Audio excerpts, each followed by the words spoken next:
കണ്ണ് കാണാത്ത, കാഴ്ചയില്ലാത്ത അന്ധന്മാരായിട്ടുള്ള ആളുകളെക്കാൾ എത്രയോ കൂടുതൽ ആളുകളാണ് കണ്ണ് കാണുന്ന കുരുടന്മാരായി ജീവിക്കുന്നവര്. എല്ലാം കാണുന്നുണ്ട്,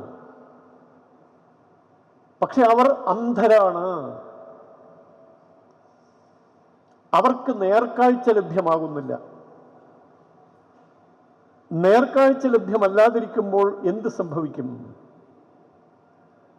നേർക്കാഴ്ച ലഭ്യമല്ലാത്തത് അനുഭവത്തിൽ പ്രകടിപ്പിക്കുന്ന അനേകം ആളുകൾ നമ്മുടെ മുമ്പിലുണ്ട്.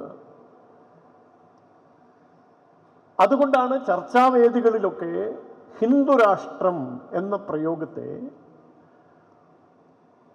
ഈ സൂര്യന് കീഴെയുള്ള എല്ലാ അപകടങ്ങളെയും ചേർത്ത് വെച്ചാൽ എത്രയുണ്ടാകുമോ അതിനേക്കാൾ കൂടുതൽ അപകടമാണ് ഹിന്ദുരാഷ്ട്രം എന്ന പ്രയോഗം എന്ന് പറയുന്നത്. കണ്ണ് കാണുന്ന കുരുടന്മാരാണ്, കാഴ്ചയുള്ള അന്ധന്മാരാണ്. അങ്ങനെയുള്ള കണ്ണ് കാണാത്തവരായ, അല്ലെങ്കിൽ കണ്ണുണ്ടായിട്ടും കാണാത്തവരായി ജീവിക്കുന്ന ആളുകൾക്കിടയിലാണ് നമ്മൾ പ്രവർത്തിക്കുന്നത്. അപ്പോൾ തീർച്ചയായിട്ടും ധർമ്മവും അധർമ്മവും തമ്മിലുള്ള യുദ്ധത്തിനിടയിൽ കൺമിഴി തെളിയാനുള്ള പ്രാർത്ഥനയ്ക്ക് അർത്ഥമുണ്ട്, ഇല്ലേ? നോക്കൂ, ഞാനീ പറഞ്ഞ ഹിന്ദുരാഷ്ട്രം എന്ന പ്രയോഗത്തിൻ്റെ അർത്ഥതലങ്ങളിലേക്ക് വിശദമായി നമ്മൾ പോകുന്നില്ല. വന്ദേമാതര ഗാനം അപകടമാണ്. ഈ ജനാധിപത്യ സംവിധാനത്തിൽ, നമ്മുടെ ഈ കേരളത്തിൽ ആദ്യമായി സത്യപ്രതിജ്ഞ ചെയ്ത് അധികാരമേൽക്കുന്ന മന്ത്രിമാർ ആ ചടങ്ങിൽ സംബന്ധിക്കുന്നതിന് മുമ്പായി ആദ്യമായി കേരള നിയമസഭയിൽ അല്ലെങ്കിൽ അതുമായി ബന്ധപ്പെട്ട ചടങ്ങിൽ വന്ദേമാതര ഗാനം ആലപിച്ചു. അത് വലിയ അപരാധമാണ്.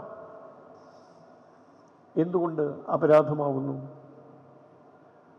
വന്ദേമാതര ഗാനത്തിൽ ഭാരതമാതാവിനെ വന്ദിക്കുന്ന വരികൾ നമ്മൾ ഒരു ഒത്തുതീർപ്പ് എന്ന നിലയിൽ അംഗീകരിക്കുന്നു. അമ്മയെ നമിക്കുന്നു. അങ്ങനെയൊരു നമിക്കൽ നമ്മുടെ രീതിയല്ലാത്ത ചില ആളുകളുണ്ട്. പക്ഷെ മറ്റെന്തിനൊക്കെയോ വേണ്ടി ഒരു ഒത്തുതീർപ്പിലെത്തുന്നു. ശരി, വന്ദേമാതരം എന്ന് പാടാൻ വിരോധമില്ല. സുജലയാണ്, സുഫലയാണ്, സസ്യശ്യാമളയാണ് നമ്മുടെ ഈ ഭാരതം. ആ ഭാരതത്തെ അമ്മയായി കണ്ട് ആ അമ്മയെ ഞാൻ നമസ്കരിക്കുന്നു. ശരി, സമ്മതിച്ചു. തുടർന്ന് അങ്ങോട്ടുള്ള വരികളാണ് പാതകം. ദുർഗയാണ്, ലക്ഷ്മിയാണ്, ഈ നിലയ്ക്കുള്ള വിശേഷണങ്ങൾ നമ്മുടെ ഭാരതമാതാവിന് ചാർത്തി കൊടുക്കുന്നതാണ് ഏറ്റവും വലിയ അപകടം. കേരളം കണ്ട ഏറ്റവും വലിയ അപകടം. 1000 കോടി രൂപയുടെ കശുവണ്ടി ഇറക്കുമതി അഴിമതി ഉണ്ട് നമ്മുടെ നാട്ടിൽ.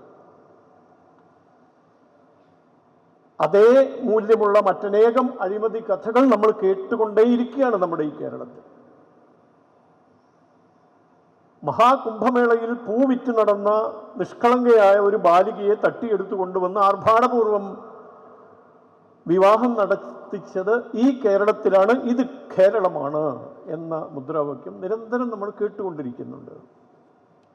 കഴിഞ്ഞ ദിവസമാണ് ഉസ്ബെക്കിസ്ഥാനിൽ പഠിക്കാൻ വേണ്ടി പോയിരുന്നൊരു കൊച്ചു സഹോദരി ശരീരമാസകലം മർദ്ദനമേറ്റ് കൊടും ക്രൂരമായ താഡനത്തിനും പീഡനത്തിനും വിധേയയായി ജീവൻ നഷ്ടപ്പെട്ട് ജഡവസ്തുവായി നമ്മുടെ നാട്ടിലേക്ക് വന്നത്.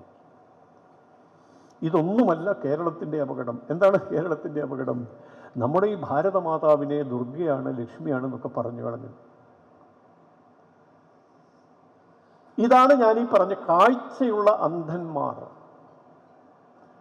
ഇവർക്കിടയിലാണ് നമ്മൾ ജീവിക്കുന്നത്. അതുകൊണ്ട് തീർച്ചയായും നാം ഏറ്റെടുത്ത മഹത്വപൂർണമായ ദൗത്യത്തിൻ്റെ വിജയകരമായ പൂർത്തീകരണത്തിന് വേണ്ടി ഭഗവാന്റെ മുമ്പിൽ തൊഴുകയോടെ നിന്നുകൊണ്ട് നാം പ്രാർത്ഥിക്കുന്നു, ഈ പോരാട്ടത്തിൽ കൺമിഴി തുറക്കാൻ ഞങ്ങളെ സഹായിക്കണം.